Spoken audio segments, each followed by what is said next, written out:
മന്ത്രിപദവി വാഗ്ദാനം ചെയ്ത് വിദ്യാ ബാലകൃഷ്ണൻ എംഎൽഎയിൽ നിന്ന് 3 കോടി രൂപ തട്ടാൻ ശ്രമിച്ച ആ ഒരു സംഭവം, ആ ഒരു കേസ് നമ്മുടെയൊക്കെ ഓർമ്മയിൽ ഉണ്ടാകും. ഇന്നിപ്പോൾ ഇതാ അങ്ങനെ പണം തട്ടാൻ ശ്രമിച്ച സംഭവത്തിൽ പിടിയിലായ 2 പേരെ ഇന്ന് കേരളത്തിൽ എത്തിക്കുകയാണ്. ദില്ലി സ്വദേശികളായ നിതിൻ കുമാർ, ഗൗരവ് എന്നിവരാണ് കോഴിക്കോട് സിറ്റി സൈബർ സെല്ലിന്റെ പിടിയിലായിരിക്കുന്നത്. വയനാട് എംപിയുടെ ഓഫീസിൽ നിന്നെന്ന വ്യാജേന വാട്സപ്പിലേക്ക് സന്ദേശം എത്തിയെന്നാണ് വിദ്യാകൃഷ്ണൻ എംഎൽഎ പറയുന്നത്.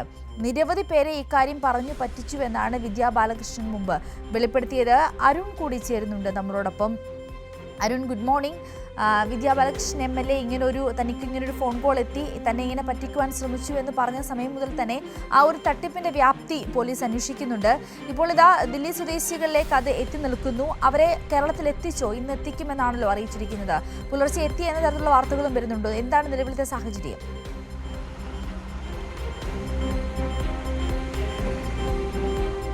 Sinduri, good morning. കഴിഞ്ഞ 6-ാം തീയതിയാണ് എലത്തൂർ MLA, യൂത്ത് കോൺഗ്രസിൻ്റെ യുവ നേതാവും അതുപോലെ എലത്തൂർ MLA കൂടിയായിട്ടുള്ള വിദ്യാ ബാലകൃഷ്ണന് ഇതുമായി ബന്ധപ്പെട്ടുള്ള വാട്സപ്പ് വഴി ഇങ്ങനെ ഒരു സന്ദേശം വരുന്നത്.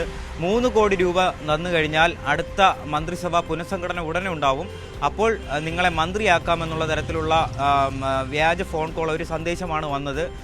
ഇതിൻ്റെ ഈ പിന്നാമ്പുറ കഥകളെല്ലാം, പണ്ടുള്ള ഇതുപോലെയുള്ള വ്യാജ സന്ദേശങ്ങളെല്ലാം ഓർമ്മയിലുണ്ടായിരുന്ന MLA നിങ്ങൾക്ക് പൈസ തരാമെന്നുള്ളത് പറഞ്ഞതിന് ശേഷം ഈ കോൾ കട്ട് ചെയ്യുകയായിരുന്നു. പിന്നീട് ഇതിന് പിന്നാലെ മറ്റുള്ള കോൺഗ്രസ് നേതാക്കളെ ബന്ധപ്പെട്ടിരുന്നു. ഈ വിളിച്ച ആൾ രാജ്കുമാർ എന്നുള്ളതാണ് പരിചയപ്പെടുത്തിയിരുന്നത്.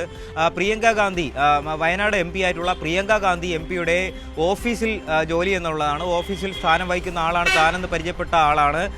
വൈകാതെ തന്നെ VD സതീശൻ്റെ മന്ത്രിസഭയിൽ VD സതീശൻ ഉൾപ്പെടെയുള്ളവർ മാറും.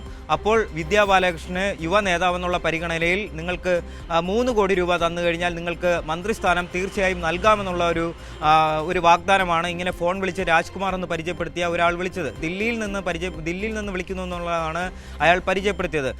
എവിടെ നിന്ന് നമ്പർ കിട്ടി എന്ന് വിദ്യാ ബാലകൃഷ്ണൻ ചോദിച്ചപ്പോൾ ഈ കോഴിക്കോടുള്ള ഒരു MPയിൽ നിന്നാണ് തനിക്ക് ഈ നമ്പർ കിട്ടിയത് എന്നുള്ളതും വ്യക്തമായിരുന്നു. പിന്നീട് നമ്മൾ നടത്തിയ അന്വേഷണത്തിൽ കോഴിക്കോട് MP ആയിട്ടുള്ള, വടകര MP ആയിട്ടുള്ള ഷാഫി പറമ്പിലാണ് ഇത്തരത്തിൽ നമ്പർ കൈമാറിയത്, വിദ്യാ ബാലകൃഷ്ണൻ്റെ നമ്പർ കൈമാറിയത് എന്നുള്ള തരത്തിലുള്ള വാർത്തകൾ വന്നിട്ടുണ്ടായിരുന്നു. പിന്നീട് സ്ഥിരീകരിക്കപ്പെടുന്ന വാർത്തകൾ വന്നിട്ടുണ്ടായിരുന്നു.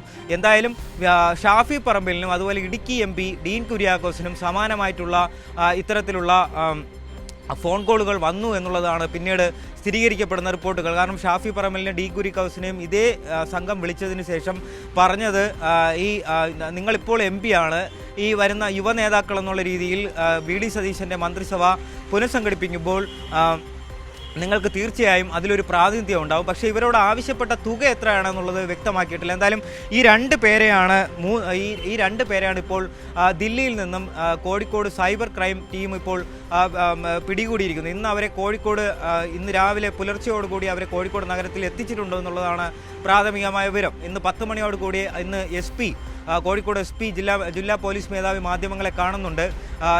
പോലീസ് കമ്മീഷണർ ഷൗക്കത്ത് അലിയുടെ നേതൃത്വത്തിൽ അദ്ദേഹത്തിൻ്റെ നിർദ്ദേശം അനുസരിച്ചിട്ടുള്ള സംഘമായിരുന്നു ദില്ലിയിലെത്തി ഇവരെ പിടികൂടിയിരുന്നത്. ആൾമാറാട്ടം, വഞ്ചനാശ്രമം, IT നിയമത്തിലുള്ള ഈ 2 വകുപ്പുകൾ, ആൾമാറാട്ടവും വഞ്ചനാക്കുറ്റം എന്നിവ ചുമത്തിയാണ് ഇപ്പോൾ കേസെടുത്തിരിക്കുന്നത്.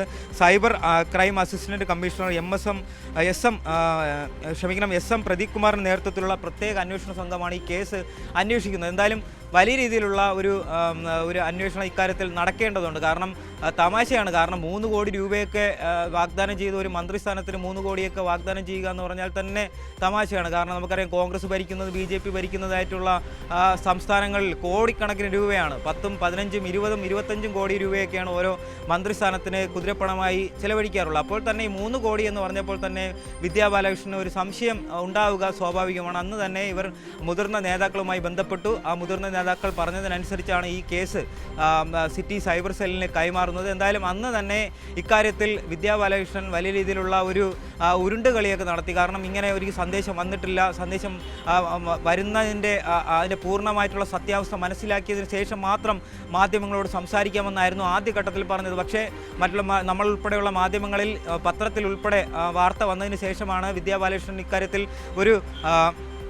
ഒരു പ്രതികരണം നടത്താൻ വേണ്ടി തയ്യാറായിട്ടുള്ള എന്തായാലും 2 പേരെയാണ് ഇപ്പോൾ പിടിച്ചിട്ടുള്ളത്. ദില്ലി സ്വദേശിയായിട്ടുള്ള നിതിൻ കുമാർ, ഗൗരവ് എന്നീ പേരായിട്ടുള്ള 2 പേരെയാണ് പിടിച്ചിട്ടുള്ളത്. ഇവർ കേരളത്തിൽ മാത്രമല്ല കേരളത്തിന് പുറത്തും ഇത്തരത്തിലുള്ള സമാനമായ തട്ടിപ്പ് നടത്തിയിട്ടുണ്ടെന്നുള്ളതാണ് പ്രാഥമികമായി നമുക്ക് ലഭിക്കുന്ന വിവരം. എന്തായാലും സിറ്റി പോലീസ് കമ്മീഷണറുടെ നിർദ്ദേശപ്രകാരം ഇന്ന് ജില്ലാ പോലീസ് മേധാവി ഇന്ന് 10 മണിയോടുകൂടി ഈ 2 പ്രതികൾ ഡൽഹി സ്വദേശികളായ നിതിൻ കുമാർ, ഗൗരവ് എന്നീ 2 പേരെ മാധ്യമങ്ങൾക്ക് മുമ്പിൽ കാണിക്കും. അവർ ഇതുമായി ബന്ധപ്പെട്ടുള്ള കൂടുതൽ വിവരങ്ങൾ വെളിപ്പെടുത്തും. സിന്ധൂരി.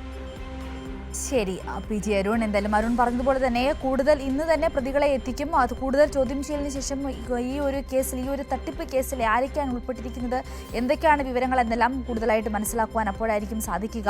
എന്തായാലും ഇത്തരത്തിലുള്ള വ്യാജ ഫോൺ കോളുകൾ അത് ഏത് വിധത്തിലും ഏത് രീതിയിലും ആർക്ക് വേണമെങ്കിലും വരാം.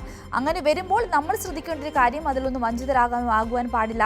ഇപ്പോൾ ഈ ഒരു കേസ് എന്നല്ല, എന്ത് തരത്തിലും ഇത്തരത്തിലുള്ള ഈ വ്യാജ ഫോൺ കോളുകളിലൂടെ തട്ടിപ്പ് സംഘങ്ങൾ വളരെ സജീവമായ ഒരു സാഹചര്യം കൂടിയാണ്. അപ്പോൾ അവിടെ സ്വയം സുരക്ഷിതരായി ഇരിക്കുക, അനാവശ്യമായ ഫോൺ കോളുകൾക്ക് മറുപടി കൊടുക്കാതിരിക്കുക, അങ്ങനെ കോളുകൾ വന്നാൽ അത് അധികാരികളിലേക്ക് എത്തിക്കുക തുടങ്ങിയ ധാർമ്മികമായ ഉത്തരവാദിത്വം നമുക്കുമുണ്ട്. അതും എടുക്കുക എന്നുള്ളതാണ് പ്രധാനപ്പെട്ട കാര്യം.